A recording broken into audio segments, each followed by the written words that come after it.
Allez, en route les petits scientifiques pour ce deuxième TP du chapitre 9 sur la lumière. C'est donc le TP27 qui s'intitule Espace colorimétrique et où on va parler des fameuses 16 millions de couleurs. Janine, depuis que la plieuse est réparée, Fredoche, il sort plus de l'atelier de la team. Mais non, t'inquiète la petite voix. Pour bouger Fredoche, je connais le secret. Il suffit de le lancer sur une expérience Arduino, tu verras. Bon, et sinon, Fredoche, sympa hein, la couleur monochrome de ta commande numérique là pour ta plieuse. T'as pas mieux dans l'atelier Team Physics?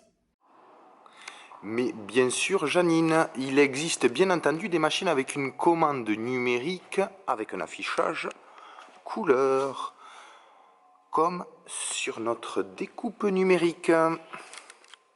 Dis-moi, Janine, tant qu'on est là, on se ferait pas une petite découpe?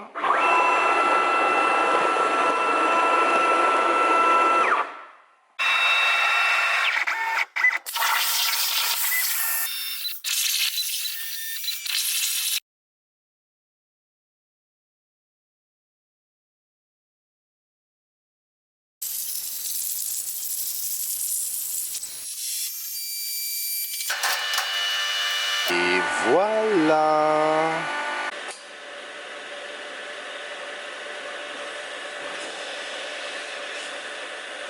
Mais Fredoche, tu nous as pas expliqué comment ça marche un affichage couleur? La petite voix, chaque pixel d'un affichage couleur fonctionne en fait comme une LED RGB. Une LED RGB? Qu'est-ce à coup? La petite voix, tu me donnes une idée. On va expliquer comment fonctionne une LED RGB avec un petit TP Arduino. Bon, je finis ma peinture, un joli jaune doré et on file au labo. Ah, tu vois la petite voix. Facile de le bouger. Arduino, et hop. Une LED RGB, la petite voix, c'est en réalité une LED qui en contient trois. Une LED rouge, R, une LED verte, G, et une LED bleue, B. Au lieu d'avoir 6 pattes comme l'auraient les 3 LED, en fait, une LED RGB n'a que 4 pattes, parce que les 3 LED partagent une cathode commune. Et on le rappelle, la cathode, c'est là où on branche le moins ou le 0 volt. Allez, on va y voir plus clair sur ce schéma électrique. Pour allumer la LED rouge, il suffit de connecter plus 5 volts du côté de la patte RED et sur la cathode commune, le ground ou le 0 volt. Bien sûr, comme toute LED, il ne faut jamais la brancher en direct sur le plus 5 volts au risque de griller notre LED. On la branchera toujours en série avec une résistance 220 ohms ici. On aura donc besoin de 3 résistances pour protéger nos 3 LED de la LED RGB. Allez, ça va être à vous. Vous disposez d'une carte Arduino, d'une plaquette d'essai, de 3 résistances de 220 ohms et de la fameuse LED RGB. À vous de mettre en pause maintenant et d'essayer de faire allumer les 3 LED rouges, vertes et bleues de notre LED RGB. La solution, vous avez dû la trouver, elle est simple. Il suffit de connecter 2 fils entre les pins 5 volts et ground de ma carte Arduino.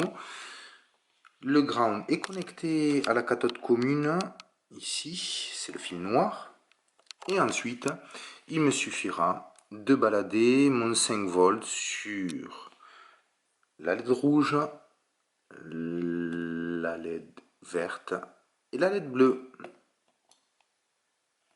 Allez, je pense que ça sera un petit peu plus lisible sur ce schéma-là, et c'est par exemple ici le montage à réaliser pour allumer uniquement la LED rouge.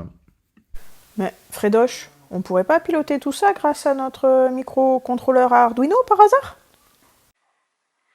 La petite voix, tu as raison. Allez, c'est parti pour le code Arduino. Mais pour cela, il va nous falloir changer un petit peu notre montage. On va connecter nos 3 LED à 3 différentes sorties de notre carte Arduino. On va utiliser les sorties 9, 10 et 11. C'est important de respecter ces sorties-là, puisque, on le verra plus tard, elles nous permettront de moduler l'intensité de sortie.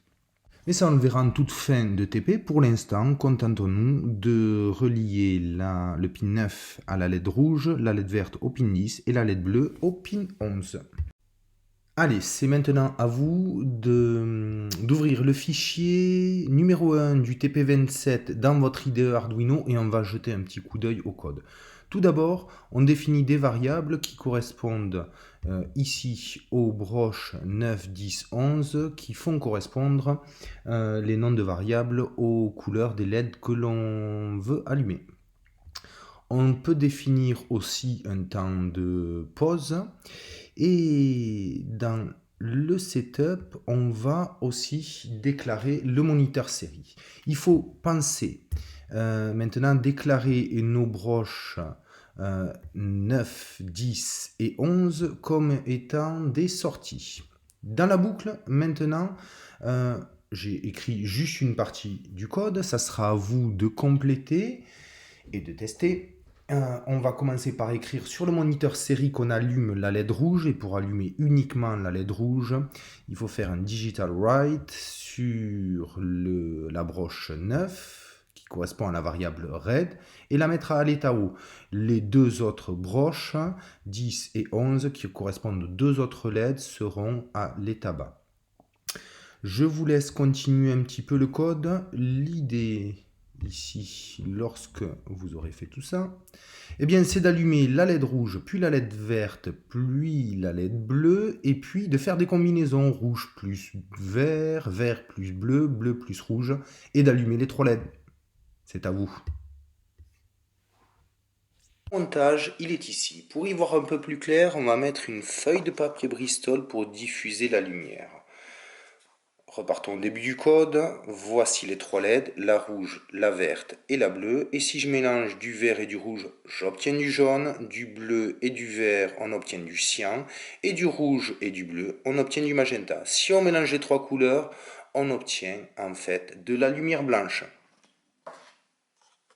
Ce que nous venons d'observer, c'est ce que l'on appelle la synthèse additive des couleurs, qui est basée sur un principe de trichromie où nous avons 3 couleurs primaires qui sont le rouge, le vert et le bleu.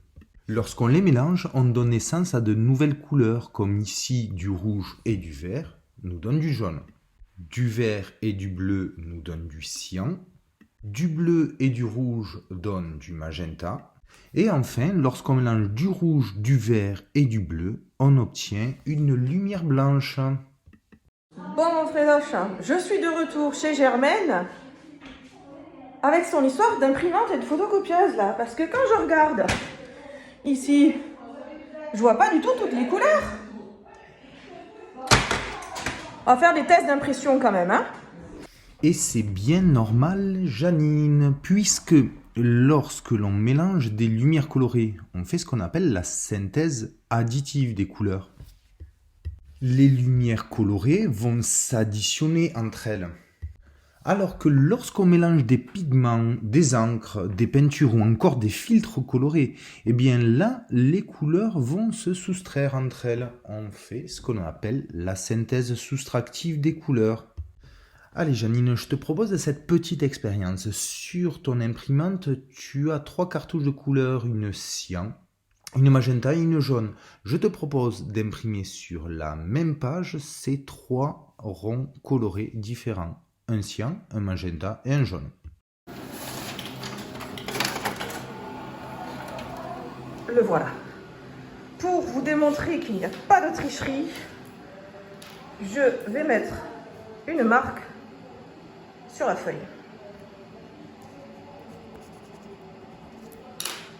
Voilà, on sait que c'est cette feuille-là que j'ai mis. Je remets la feuille et je vais lui demander maintenant de m'imprimer par-dessus un cercle jaune, superposé sur mon cercle bleu précédent. Ok, pour vous démontrer qu'il n'y a pas de tricherie, c'est bien la même feuille que tout à l'heure, on reconnaît la petite croix. Même chose avec un cercle magenta qui va venir se superposer aussi. Verdict. Ah, c'est bien ma feuille. Et voilà, nous avons réalisé la synthèse soustractive des couleurs. Mais bravo Janine, je crois que tu n'as jamais aussi bien réussi une expérience de toute l'année. Bravo. Ainsi, vous devrez toujours faire la différence entre synthèse additive ou soustractive. On se rappellera que lorsqu'on mélange des lumières, on fait de la synthèse additive, alors qu'en mélangeant des peintures, on fait de la synthèse soustractive. Et coucou la Team Physics, eh ben, nous voici réunis pour faire des expériences à Saint-Papoul à la lumière du spot multicolore. On a des objets devant nous, l'objectif va être de deviner la couleur de ces objets. Là, on est éclairé en lumière rouge. Qu'est-ce qu'on peut se dire de ces objets-là? Pas grand-chose. Celui-là a l'air noir, celui-là a l'air rouge, et celui-là a l'air rouge aussi. Changement de couleur, on s'éclaire maintenant en bleu. Ah, ça change la donne. La doudoune a l'air bleue. Cet objet, on le voit quasiment pas. Et ici, on voit noir. Changement de couleur, on s'éclaire en vert. Cette doudoune a l'air verte. Cet objet a l'air vert jaune. Et ici, toujours noir. On change de couleur, on s'éclaire en magenta. Ah, la doudoune est bleue. Cet objet est orange. Et là-bas, orange-rouge. On s'éclaire en cyan? Allez, on essaie. Cyan. Objet jaune. Doudoune bleue. Toujours noir par là-bas. Vous voulez le verdict? Et la veste à Janine? Elle est comment la veste à Janine? Elle est pas mal aussi. Allez, je vous donne le résultat. Et voilà. Un citron. Une doudoune bleue un peu verte. Et un poivron rouge. Et le logo de la Team Physics qui lui est doré et prend toutes les couleurs, il est magique. C'est normal Janine, on va parler de la couleur perçue de la part d'un objet. Tout d'abord, on ne peut voir un objet que s'il est éclairé par une lumière, ce qu'on va appeler la lumière incidente. Si l'on peut voir un objet, c'est qu'il diffuse lui-même une partie de la lumière incidente qu'il reçoit. La différence entre lumière incidente et lumière diffusée est la lumière absorbée par l'objet. Si un objet n'est pas totalement opaque, comme un filtre par exemple, il va pouvoir laisser passer une partie de la lumière. On parlera alors de lumière transmise. Prenons l'exemple d'un objet de couleur jaune. Il est éclairé par une lumière incidente blanche et on rappelle qu'en synthèse additive, on peut modéliser la lumière blanche comme une somme de rouge, de vert et de bleu. Si cet objet absorbe dans le bleu, la lumière qui sera diffusée ne sera plus blanche, elle sera la somme de rouge et de vert. Et on se rappelle qu'en synthèse additive, du rouge plus du vert, ça donne du jaune. Ça s'y explique pourquoi, en absorbant du bleu, un objet nous perçoit avoir une couleur jaune. Si ce même objet jaune est maintenant éclairé par une lumière incidente cyan, on rappelle que le cyan en synthèse additive, c'est du bleu plus du vert. L'objet, lui, absorbe toujours la lumière bleue. Dans la lumière diffusée, il ne restera plus alors que de la lumière verte. Voilà pourquoi un objet de couleur jaune éclairé par une lumière cyan nous paraîtra de couleur verte. Si on éclaire maintenant ce même objet avec une lumière incidente bleue, étant donné qu'il absorbe la lumière bleue, eh bien il n'y aura plus de lumière diffusée et cet objet nous paraîtra noir. Ok Fredoche, tu nous dis qu'à partir de 3 couleurs, on pouvait créer toutes les couleurs. Mais pour l'instant, j'en ai vu que 6 des couleurs. Le orange, le violet, toutes les autres là, elles sont passées où? En réalité, la petite voix, il suffit de doser chacune des 3 couleurs RGB pour obtenir une infinité de nuances de couleurs. Par exemple, comme sur mon logiciel de dessin, on voit l'espace colorimétrique qui est ici. Tout est à 0, le R, le G et le B. En synthèse additive, il n'y a pas de lumière, l'objet nous paraît noir.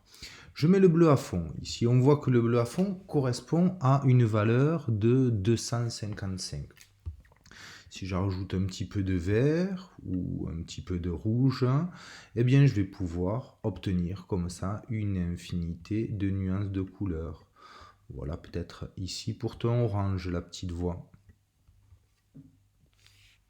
Sur mon logiciel de dessin, chaque couleur prend une valeur comprise entre 0 et 255, ce qui fait 256 valeurs possibles par couleur. C'est ce que l'on appelle un codage 8 bits. 2 puissance 8 nous donne 256 possibilités.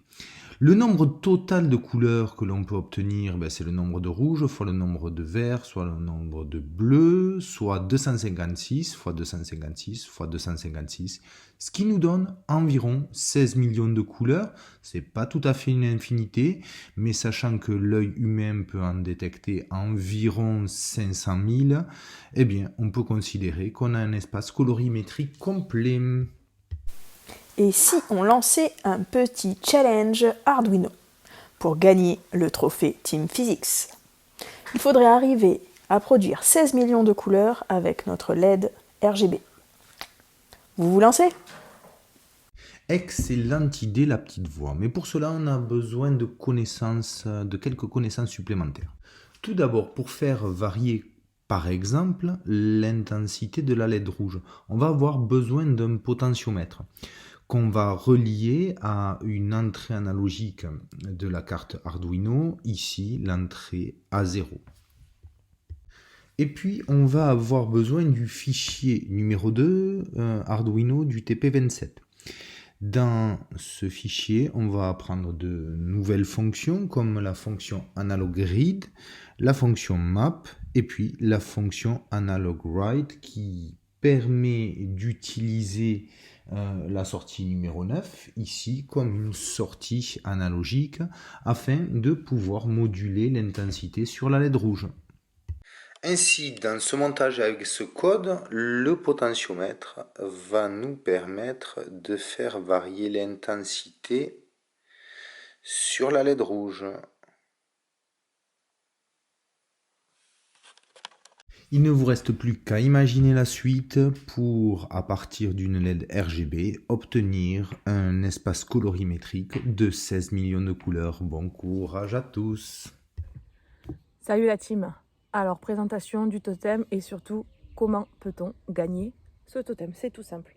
Chaque fois qu'on aura une éval, chaque fois que vous aurez une mission, un TP que vous allez pouvoir réaliser vous, celui qui fera la meilleure réalisation, celui qui aura la meilleure note pour l'évaluation, aura la possibilité de remporter ce magnifique totem made in les ateliers de Team Physics.